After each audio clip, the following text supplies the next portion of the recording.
Ողջույն, Civilnet-ի տաղավարում այսօր հյուրընկալել եմ հայ-գերմանական իրավաբանների միության նախագահ Գուրգեն Պետրոսյան։ Ողջույն Գուրգեն։ Շնորհակալ եմ այս հերթական հնարավորության համար։ Երեք միանգամից երկու մտահոգիչ լուր ստացանք որպես հայ հանրություն, մեկն այն էր, որ Կարմիր խաչի միջազգային կոմիտեի Բաքվի գրասենյակն է փակվում, նրանց ծանուցել են երկիրը լքելու անհրաժեշտության մասին եւ երկրորդն այն է, որ միջազգային իրավական հարցերով Հայաստանի Հանրապետության ներկայացուցիչ Եղիշե Կիրակոսյանը եւ ըստ ենթադրությունների նաեւ որոշ այլ ներկայացուցիչներ ազատման դիմումներ են ներկայացնում, այս երկուսը միասին կարծես ել ավելի խորացրին հուսահատությունը մեր այս ծանր պայմաններում, եւ տեսնում ենք այդ կեղծ դատավարությունները, խոշտանգումները մեր գերիների նկատմամբ։ Իմ առաջին հարցը նախ հենց մեր գրասենյակի կարողությունների հնարավոր թուլացման մասին, ինչ է կարծում ստեղծված իրադրության մասին։ Իհարկե ցավալի է, որ պարոն Կիրակոսյանը լքել է իր, այսպես ասած, առաջնագիծը, իրավական առաջնագիծը, բայց անկեղծ չեմ կարծում, որ մեր գրասենյակը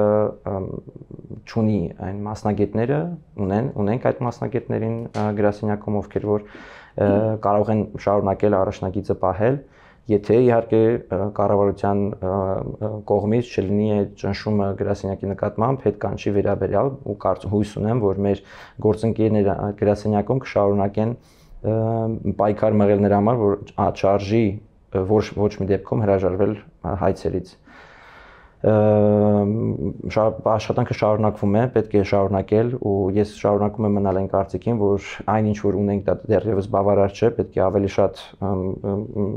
գործեր դատական բերել եւ դիմումներ ներկայացնել Ադրբեջանի դեմ, որովհետեւ նույն ձեւով ադրբեջանական կողմը շարունակում է այդ դիմումները ներկայացնել, այնպես չի, որ մենակ բանենք, այսինքն մենք հետ ենք կանչում, բայց Ադրբեջանը բանը չի անելու, չի ասելու, всё, մենք վերջացրեցինք, այս բանը իրավական պատերազմը, այդպես չի, ամեն ինչը շարունակվելու է։ Ու նույնիսկ եթե Հայաստանը հետ կանչի ու Ադրբեջանը շարունակի, կան դեռևս այլ մեխանիզմներ, որոնք կարելի է գործարկել։ Բայց դա արդեն հարկավոր է, որպեսզի Սփյուռքը մեծ քանակությամբ դերակատարություն ունենա ու ավելի համախմբված կոորդինացված այդ աշխատանքներ անի։ Դուք այս պահին արդեն տեսնում եք այդ նախանշանները այ հայցերը հետ կանչելու, չէ՞ որ իշխանությունը համենայն դեպս խոսում է նրա մասին, որ այդ քայլին կարող ենք դիմել այն ժամանակ, երբ լինի խաղաղություն, իհարկե խաղաղության հեռանկարն էլ շատ մշուշոտ է, բայց արդեն մենք այս պահին կանգնած ենք այդ տանգի առաջ, որ հայցերը կարող են հետ կանչվել։ Ես չեմ կարող ենթադրել, որ պարոն Կիրակոսյանի հեռանալը պայմանավորված էր հետ կանչելով, միգուցե եւ այդպես է։ Պատճառներից մեկը կարող է լինել։ Ես տեղյակ չեմ, կարելի է ենթադրել, որ դա կարող է լինել պատճառներից մեկը, բայց հույս ունեմ, որ դա չէ, որովհետեւ դա աղետալի կլինի, եթե իրականում պրակտիկորեն հիմա այդ հետ կանչը տեղի ունենա։ ԿԽՄԿ-ի գրասենյակի փակման մասին միակ կազմակերպությունն էր, որը հասանելիություն ուներ, ապահովում էր կապը հարազատների հետ, ստուգում էր առողջական վիճակը եւ այլն։ Գործնականում ինչ այլ ալիքներ, խողովակներ կան, որ կարելի է գործարկել, ինչ գործիքակազմ, որպեսզի Ադրբեջանը ընդհանրապես վերջնականապես դուրս չգա վերահսկողությունից։ Ադրբեջանը ամբողջովին դուրս է եկել վերահսկողությունից։ Նկատի ունեմ իհարկե իրավական, թեև քաղաքական էլ կան, բայց այս պահին իրավականն ենք խոսում։ Կարմիր իրոք աղետալի է, որ Կարմիր խաչն էլ որպես վերջի օղակ, վերջին կապ մեր գերիների հետ, այսպես ասած դուրս չի լինելու էլ այդ կապը։ Ինչ ալտերնատիվա կա, ես չեմ տեսնում իրավական տեսանկյունից, դիտորդների մուտքն արգելված է, փաստաբանների միջազգային փաստաբանի մասնակցությունը արգելված է։ Այս ամեն ինչը ուղղակի հյուծում է, նպատակ է հետապնդում նաև հյուծել մեր հասարակությանը, նպատակ է հետապնդում ցույց տալ ամբողջությամբ այդ ստրատեգիան է արվում ու մեր կողմից որևիցե ձևով դրան մենք չենք հակազդում։ Ու այդ հակազդման միջոցները կարող են լինել տարբեր տեսակի, նույն ձևով դիմումներ ներկայացնել հենց խոշտանգման կոնվենցիայի շրջանակներում, որտեղ ակնհայտորեն այնտեղ այդ խոշտանգումը տեղի ունենում։ Որատյան պետք է ներկայացնել։ Միջազգային արտադրության դատարան հենց խոշտանգման կոնվենցիայի շրջանակներում։ Ես այլ բան ներկայիս դրությամբ ավելի բարձր ացիան չեմ տեսնում, որ դա շուտվանից պետք է արվի, որտեղ խոշտանգումն առաջի անգամ չէ, որ տեղի ունենում Ադրբեջանում հայերի նկատմամբ, դա նաև տեղի ունենում դեռևս պատերազմից առաջ այն անձինք, ովքեր գերեվարության մեջ էին հայտնվում Ադրբեջանում, կային միեդի որոշումներ այդ առումով եւ կարծում եմ, որ այս մեխանիզմը, այս կոնվենցիան նույնպես օգտագործել անհրաժեշտ է։ Բացի դրանից, խոշտանգումը ինքը այնպիսի նորմ է, եւ այնպեսի միջազգայինորեն ճանաչված ձևակերպում է, ինչպես ցեղասպանությունը, այն միջազգայինորեն արգելված գործողություն է։ Դա բերում է նաև նրան, որ այն անձինք, ովքեր որ խոշտանգում են, կարող են ենթարկվել քրեական հետապնդման նաև այլ երկրներում։ Նույն դատավորները, նույն դատախազները, ովքեր որ դատավարության մասնակից են դառնում, նույն այդ խոշտանգման հանցակցության համար կարող են քրեորեն հետապնդվել տարբեր եվրոպական պետություններում, այդ թվում օրինակ Գերմանիայում, բայց պետք է նաև հաշվի առնել, որ հիմա աշխարհը գտնվում է ֆունդամենտալ փոփոխությունների մեջ։ Նկատի ունենալով այն ինչ տեղի ունենում Ամերիկայում։ Ոչ միայն Ամերիկայում, այդ դա Ամերիկան ընդհանրապես մեյնսթրիմ է դարձնում այդ մտածելակերպը, որ մարդասիրությունը հետ քայլ է կատարում եւ առաջին հերթին դառնում է տնտեսությունը եւ ուժեղի հոգեբանությունը։ Նույն Գերմանիայում, նույն Իտալիայում, նույն Հոլանդիայում այս խոսույթը դառնում է ավելի առարկայական ու ավելի պրակտիկորեն սկսում է կիրառվել, որը շատ ցավալի է, որ մարդասիրությունը ու այն ամեն ինչ որ ստեղծվել է երկրորդ համաշխարհային պատերազմից հետո կոնվենցիաները, մարդու իրավունքների բազան, որպես այդպեսին հետ քայլ է կատարում, ու մենք թևակողում ենք նոր մի դարաշրջան, որը անկանխատեսելի է։ Մենք թևակողում ենք մի դարաշրջան, որտեղ արդեն իրավական մեխանիզմները, եթե թույլ էին, հիմա ընդհանրապես արդեն դառնալու են անարդյունավետ։ Չեմ կարող ասել, փոքր պետությունների համար միջազգային ինստրումենտները միշտ եղել են կարևորագույն եւ ես կարծեմ, որ դրանցից հրաժարվել պետք չէ, պետք է հասկանալ, թե ինչպես քաղաքական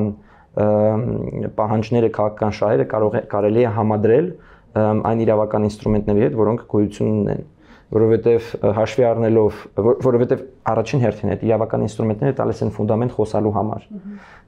Եվ քաղաքական շահի համակցության դեպքում այդ իրավական ինստրումենտը օգտագործվելու է եւ պրակտիկորեն կիրառվելու է։ Դրա համար կարծում եմ, որ որևիցե դեպքում այդ ինստրումենտներից հրաժարվել պետք չէ, ու նույնիսկ եթե մենք միջազգային ատյաններում չենք կարող հասնել որոշակի հաջողությունների, ապա պետք է օգտագործել պարզապես ազգային դատական համակարգերը։ Ու ազգային դատական համակարգերը հիմնականում պրակտիկորեն շատ ավելի արագ են կիրառվում, քան թե միջազգային ինստրումենտները։ Ազգային դատական համակարգերի կիրառման գոնե մեկ հաջողված փորձ ունենք այս պահին Ադրբեջանի դեմ։ Ադրբեջանի դեմ տեսեք, մասամբ ունենք, որը իրոք որոշակի դժվարություն ստեղծել էր Ադրբեջանի համար, այդ հիշում եք Մոսկվայում, երբ որ այդ անձը ձերբակալվեց, ադրբեջանցի ենթադրյալ պատերազմական հանցագործը, նա դա որոշակի ձևով խոչընդոտ ստեղծեց, ամբողջ համակարգը սկսեց աշխատել նրա ուղղությամբ, որպեսզի այդ անձին արձակի։ Հիմա մեր դանդաղկոտության պատճառով կամ մեր քայլեր չձեռնարկելու պատճառով ստացվեց այնպես, որ ինքը շատ արագ ձևով ազատ արձակեց, բայց եթե մենք կարողանանք մեր ինստիտուտներն այնպես օգտագործենք, որ իր կալանքի տակ մնալ ավելի երկար մնալ, ապա նույն ձևով ինքը կհայտնվեր գերու կարգավիճակում Ռուսաստանում կամ մեկ այլ երկրում։ Մենք ունենք եւս մեկ այլ փոքր դատական հաջողություն վերաբերող փաստականների իրավունքին եւ այստեղ սա կարևոր է նրա համար, որ այդ դատավարությունը կամ այդ դատավճիռը կարող է օգտագործել միջազգային արտադրության դատարանում որպես ապացույց առ այն, որ առանձին պետությունները հաստատում եւ փաստում են այն հանգամանքը, որ հայերի նկատմամբ Ադրբեջանում տեղի ունենում խտրականություն, ռասայական խտրականություն եւ իրենց այնտեղ գտնվելը իրենց կյանքին եւ առողջությանը վտանգ կարող է սպառնալ։ Հա, սա փոքրիկ բաներ են, բայց եթե փոքրիկ puzzle-ները դու հավաքես այնքան շատ, որ ինքը դառնա մեծ պատկեր, ապա սա արդեն կարող է լուրջ խնդիրներ ստեղծել Ադրբեջանի համար։ Ու այնպես չէ, որ իրանք մեզ համար այդ խնդիրները չեն ստեղծում։ Իրանք էլ են օգտագործում դատական համակարգերը, դատական ինստրումենտները, սա նորություն չէ, բայց մեզ հարկավոր է, որպեսզի մենք ավելի իրավագիտակից, մասնավորապես Սփյուռքում, իրավագիտակից այդ հարցերին մոտենանք։ Նվազագույնը 2-3 տարի գոնե մենք Civilnet-ում ձեզ հետ քննարկել ենք միջազգային քրեական դատարանին Հայաստանի անդամակցության նպատակահարմարությունը, կարևորությունը, վերջապես դա տեղի ունեցավ, Հայաստանը վավերացրեց Հռոմի ստատուտը կար ինչ որ չափավոր լավատեսություն, բայց այսօր մենք տեսնում ենք, որ մինչ այժմ հայտ չի ներկայացվել։ Սա նույնպես տեղավորվում է այդ զգուշավորության քաղաքականության մեջ, այդ խաղաղության խոսույթի մեջ, ինչ եք կարծում, եւ այս պահին եթե ներկայացվի հայտ, ինչ որ ձևով օգնելու է մեր ընդհանուր գործին։ Ըստ իս այն, որ Հայաստանը արդեն անդամակցել է, դա բավականին դրական բան ուղերձ է ամբողջ աշխարհին, որովհետև միջազգային քրեական դատարանը ներկայությամբ գտնվում է ֆունդամենտալ հարձակման տակ, հա, թիրախավորված է պատժամիջոցների տակ։ Այո, ու միջազգային քրեական դատարանը շատ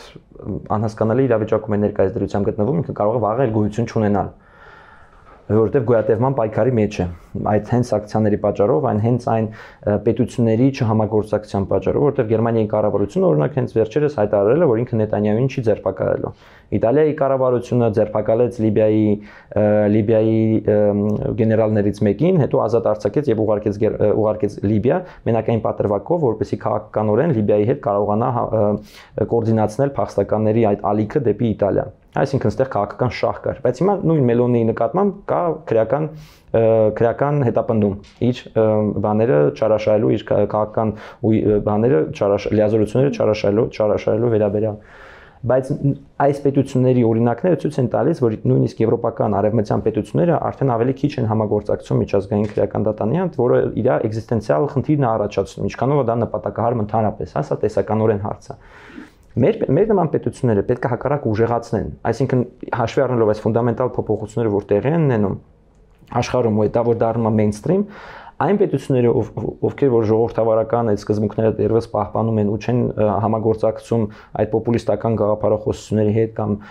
ոչ մարդասեր մոտեցումների հետ, ապա իրենք պետք է ավելի կարողանան ուժեղացնել այն ինստիտուտները, որոնք կան, այսինքն այդ ամբողջ բեռը հիմա ընկնում է մեզ վրա։ Բայց միաժամանակ պետք է հաշվի առնել, որ մենակ Հայաստանը չի կարող ամբողջ միջազգային քրեական դատանը փրկել, բայց այստեղ պետք է համագործակցություն երկկողմանի։ Հայաստանը պատրաստ է օժանդակել միջազգային քրեական դատանի ուժեղացմանը, բայց միաժամանակ մենք ակնկալում ենք, որ միջազգային քրեական դատանը կուժեղացնի ու կապովի մեր անվտանգությունը։ Սա իրավաքաղաքական մոտեցում է, որը պետք է Պարոն Կիրակոսյանի գրասենյակը շատ ակտիվորեն վարի միջազգային քրեական դատանի հետ ու բացի դրանից մեր դատախազությունը, մեր արտաքին գործերի նախարարությունը պետք է պարբերաբար այդ կապը պահպանեն։ Հիմա ինչի այդ դիմումը տեղի չունենում։ Այո, դիմումը որպես այդպեսին արդեն երկար ժամանակ քննարկման առարկա էր դարձել, բայց այս հետ կանչի վերաբերյալ եւ խաղաղության այս բանակցությունների ֆոնի վերաբերյալ դիտարկվում էր դա որպես հարված մեջքից Ադրբեջանին, եթե մենք խաղաղության այսպես բարի նկատառումներով գնում ենք Ադրբեջանի հետ խաղաղության, բայց ինչու պետք է ավակ եղբորն ենք բերում, հա, այսպես ասած, որպեսզի հարված հասնի բանակցողի հետ, դա կդիտարկվի որպես չարամիտ գործողություն։ Մյուս կողմից մենք տեսնում ենք, որ մենք միանգամայն հակառակ ուղղություններով ենք շարժվում, Ադրբեջանից որևէ նախանշան չկա։ Ամբողջությամբ Ադրբեջանը ոչ մի ձևով, ես այս 5 տարիների ընթացքում ինչ զիջման է Ադրբեջանը գնացել։ Մենք ինչ մեզ բարբերաբար դրել են թիրախի տակ, բարբերաբար մեզ սպառնում են պատերազմով, բարբերաբար սպառնում են մեզ օկուպացնելով ու փոխարենը մենք զիջում ենք, բայց այդ սպառնալիքը շարունակում է մնալ։ Մենք դրա դիմաց ոչ մի բան չենք տեսնում։ Դրա համար ես կարծում եմ, որ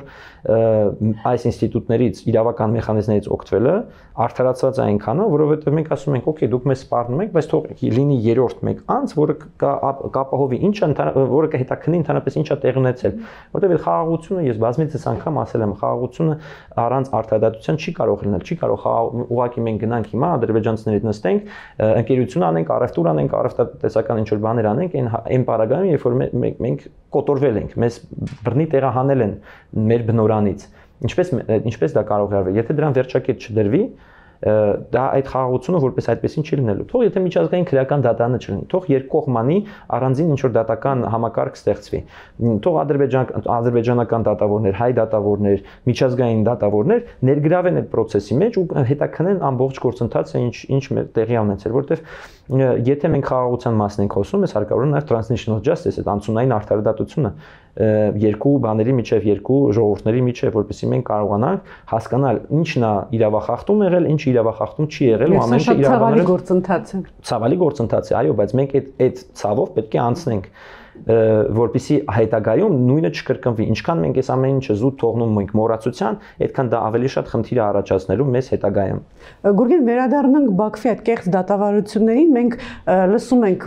բարձր մակարդակի հայտարարություններ, այդ թվում նաև պաշտոնյաներից, որ այդ կորզված խոստովանությունները, ցուցմունքները կարող են օգտագործվել Հայաստանի դեմ։ Ըստ ձեզ, Ադրբեջանը կարող է դրանք օգտագործել որպես հիմք նոր ագրեսիայի կամ նոր հարձակման համար։ Այն ամենը, ինչ մենք կարդում ենք մեդիայում, իբր Արցախի ռազմաքաղաքական ղեկավարությունն է հայտարարում, մենք հասկանում ենք, որ դա արվում է ճնշման տակ, հոգեներ գործում, նյութերի ազդեցության տակ եւ այլն, եւ այդուհանդերձ այդ ամենն արձանագրվում է։ Իրանք կարող են անել ամեն ինչ ցանկանում են։ Իրավաբանորեն, եթե մենք խոսենք, բնական է խոշտանգման տակ ձեռք բերված ապացույցները որպես այդպեսին չեն կարող օգտագործվել որպես ապացույց։ Բայց ով է դա վերահսկելու եւ ով է։ Սա է մյուս հարցը։ Բնականաբար։ Այսինքն իրանք ձևակերպում են իրենց դատավարությունը, իրենց դատավճիռը այնպես, ինչպես իրենք ցանկանում են դա անել եւ ինչքանով դա համապատասխանում ադրբեջանական իրավունքին եւ օրենքին, ես տեղյակ չեմ, համենայն դեպս պետք է ստանդարտիզացված լինեն իրեն եվրոպական համայնքի բաների հետ, մինիմալ ստանդարտների հետ։ Իրանք կարող են դա օգտագործել այնպես, ինչպես ուզում են, բայց արդյոք միջազգային հանրությունը դա որպես ապացույց կընդունի, դա արդեն այլ հարց է։ Եվ իմ վերջին հարցը վերաբերում է մեր որպես հասարակության, որպես պետության եւ իհարկե Սփյուռքի ջանքերին, հաղորդակցությանը, արշավին, գեյների ազատման ուղղությամբ մենք բավարար չափով ջանքեր ենք գործադրում այս առումով։ Ոչ։ Բավարար ջանքեր չենք անենք, որ չենք անում։ Սա շատ լուրջ ու խորքային խնդիր է։ Ինչքան ես շփվում եմ մեր գործընկերների հետ դրսում, միջազգային գործընկերների հետ, օտարերկրացիների հետ, մեր համայնքի ներկայացուցիչների հետ, մոտ այնպեսի տպավորություն է առաջանում, որ մենք կարծես հոգեվարքի մեջ լինենք, հա, մենք ոչ թե փորձում ենք ծրագիր ունենալ ու այդ ծրագրի շրջանակներում շարժվել, այլ ռեակտիվ ինչ որ գործողություն ենք անում էմոցիոնալ բաների վրա, առանց նույնիսկ հաշվի առնելով կանխատեսելով, որ այդ գործողությունները կարող են լինել ու դրա դիմաց մենք գործողություն որպես այդպեսին չենք իրականացնում։ Նույն COP29-ը, նույն այս դատավարությունները, նույն ձերբակալությունները մենք չգիտենք, որ խոշտանգում է լինելու անձանց նկատմամբ։ Բայց վերջին մի քանի շաբաթներին պարզվեց այդպիսի տպավորությունը։ Բայց մենք ի սկզբանե այն պահից, երբ իրանք ձերբակալվեցին, մենք գիտենք, որ այդ անձինք ենթարկվել են խոշտանգումներ։ Բոլոր տարբեր մասնագետներ Հայաստանում նույնպես այդ ամենը մատնանշել են, բարձրաձայնել են, որ այդ խոշտանգումը լինելու է։ Նույնիսկ եթե դրանք չեն երևում, կան խոշտանգման այնպիսի միջոցներ, որոնք տեսանելի չեն կամ պարտադիր չէ որպեսի մարմնի մենակ երեսի հատվածում այդ խոշտանգման հետքերը լինեն։ Մարմնի տարբեր հատվածներում կարող է խոշտանգում տեղի ունենալ, որը նույնիսկ հետք չի թողնում անձի վրա։ Ու ակնհայտ էր, որ այդ ամբողջ գործընթացները լինելու են հիմիկվա դրությամբ մեր այս սպորադիկ գործողությունները, որ երբ որ պահ հասնում այնպեսի օրհասական պահ, երբ որ արդեն ամեն ինչ կախված է զուտ մազից ու կյանքին վտանգ է սպառնում վերջին վայրկյանին, մենք փորձում ենք ինչ որ բաներ կազմել։ Նկատի ունեք նաև Ռուբեն Վարդանյանի հացադուլը, որը ամեն ինչ ես նկատում։ Դա լինի տեղահանության վերաբերյալ, դա լինի մենք ու սա լուրջ խնդիր է, որովհետև մեր Սփյուռքի տեսանկյունից մենք չգիտենք ինչ անենք։ Ծրագիր որպես այդպեսին մենք չենք պատկերացնում, տարբեր կարծիքներ են հնչում։ Սա անել, նա անել, նա անել, շատ դեպքերում բողոքը գնում է առ այն, որ կառավարությունը ծրագիր չունի, դրա համար մենք էլ ծրագիր չունենք, երբ որ համայնքը ինչ որ ծրագիր է կազմում, գնում է միջազգային մասնագետների հետ խոսում է, այլ խոսքը հնչում կառավարության կողմից ու այդ միջազգային մասնագետը ասում է դուք հիմա ինչ եք ուզում, նույն այդ հայցերի վերաբերյալ, նույն միջազգային քրեական դատարան դիմում ներկայացնելու վերաբերյալ, հա, երբ որ դու գնում ես տարբեր դիվանագետների հետ խոսում ես, ասում ես կարող եք դուք այդ միջազգային այդ հայցը ներկայացնել միջազգային քրեական դատարան, որտեղ Հայաստանը դեռևս ի վիճակի չէ կամ զգուշավոր է։ Այդ վիճակում է գտնվում, Հայաստանը ասում է մենք հետ ենք կանչում այդ հայցերը։ Հիմա այդ դիվանագետը մեզ պատկերացրեք ինչ է ասում, ասում է դուք կողմնորոշվեք սկզբից ինչ եք ուզում, մենք ըստ այդմ հետո նոր եկեք մեզանից բան ուզեք։ Ու սա շատ ցավալի է, որ այդ շփումը Սփյուռքի ու կառավարության միջև շատ թույլ է, այստեղ դիալոգի պակասը շատ ահռելի է։ Ես ուզում եմ Իսրայելի օրինակը բերել, օրինակ Իսրայելը ունի նույնպես դիասպորա ու հաշվի առնելով այս Իսրայել-Համաս հակամարտությունը, որ ամբողջ աշխարհը հիմա ուղղված է Իսրայելի դեմ ու որոշ պետություններ նաև օժանդակում են Իսրայելին, ինչի հիմա վեր են օժանդակում, որովհետև այնտեղի Սփյուռքը այնպիսի կոնկրետ մոտեցում ունի, այնպիսի ծրագիր ունի, այնպիսի միաձայն ծրագիր ունի, որը հնարավոր չի դրա շեղել, որտեղ մենք ի սկզբանե շատ դեպքերում մենք չենք հասկացել, թե ընդհանրապես մենք ինչ ենք ուզում Լեռնային Ղարաբաղի վերաբերյալ, այս խաղաղության վերաբերյալ, ընդհանրապես այս կոնֆլիկտի լուծման վերաբերյալ։ Տարբեր կարծիքներ են եղել, բայց ոչ մեկը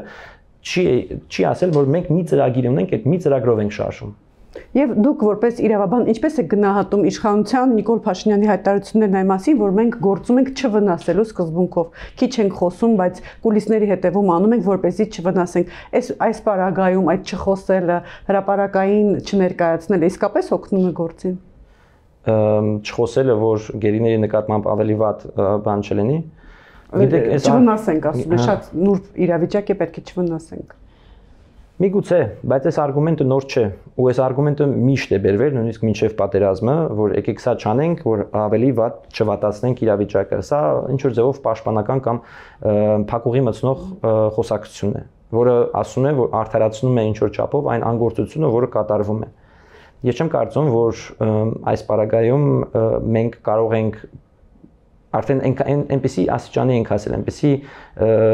գրեթե անդառնալիության կետին ենք հասել, որ արդեն էլ չխոսալու տեղել չկա, մարդկանց ֆակտ բան են անում, խոշտանգում են, էլ ոնց չխոսած, ոնց էլ գործողություն չիրականացնես այդ ամեն ինչի նկատմամբ, եւ ինչպես նշեցի, այդ խոսակցությունը, որ մենք սա եթե անենք այնտեղ ավելի վատ կլինի կամ իրանք ավելի հակազդող գործողություններ կիրականացնեն, սա ես չեմ կարծում, որ արդարացնող մոտեցում է։ Շնորհակալ եմ Գուրգեն ժամանակի համար։ Հիշեցնեմ, Civilnet-ի ստուդիայում էր հայ-գերմանական իրավաբանների միության նախագահ Գուրգեն Պետրոսյանը։